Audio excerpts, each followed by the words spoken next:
Nang magising si Wednesday mula sa kanyang pangitain ay nag-alala ang kanyang ina na si Morticia sa kanyang psychic power, pagkatapos ay nakita niya na pinatay ang pulis na kasamahan ni Carl, at laking gulat niya nang biglang may naglabasan ng mga uwak sa bibig nito, at nakita niya ang kaparehong uwak na nakita niya sa kanyang pangitain, at sa painting ni Xavier. Pagkatapos ay hinuli siya ni Sheriff Santiago at tinulungan siyang makalabas ng kanyang ama na si Gomez. Kinabukasan ay ipinakita ni Pugsley ang zombie sa kanyang kaklase na si Eugene, at sinabi ni Eugene na ito ang batang lalaki si Slurp na mula sa Skull Tree, at nabuhay siya ni Pugsley dahil sa kanyang kuryente. Samantala ay nagpunta si Wednesday kay Barry at Dr. Orloff upang malaman niya kung sino ang estudyante na nasa likod ng uwak na kanyang nakita, at dahil wala siyang nakuhang sagot ay nagpunta siya sa psychiatric hospital upang dalawin si Tyler. At hindi man lang nalungkot si Tyler nang malaman niya na pinatay ang kanyang ama, at nang biglang mag-transform si Tyler ay pinigilan siya ng guard sa pamamagitan ng collar sa kanyang leeg. Samantala ay nalaman nila Pugsley na nakawala si Slurp, at pagka-uwi ni Wednesday ay nalaman niya na nakalock si Ting sa loob ng trunk, at nang pawalan niya ito ay nalaman niya na dinukot si Enid, at sinabi sa kanya sa cellphone ng kanyang stalker na may 30 minutes ka na lang upang mahanap mo ang iyong kaibigan. At nang makita niya ang mga nakagapos na sila Enid at Bruno sa tower ay unti-unti nang bumaba ang mga patalim sa mga ito, at dahil na-solve na ni Wednesday ang bugtong na sinabi ng stalker, kaya't hindi na sumaksak ang mga patalim kila Enid.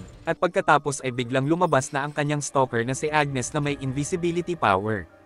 At pinagsuspetsahan niya na maaaring may kinalaman si Agnes sa pagpatay kay Galpin, ngunit sinabi ni Agnes na wala akong kinalaman dyan, dahil ang gusto ko lang ay ang makipagkaibigan sa iyo. Samantala sa gitna ng gabi habang umuulan sa kagubatan ng Nevermore, ay nakasagasa si Dave ng isang taong tumatawid sa daan, at nang tingnan ay nakita niya na nawala na ang taong iyon, at paglingon niya ay bigla siyang inatake at kinain ng zombie na si Slurp.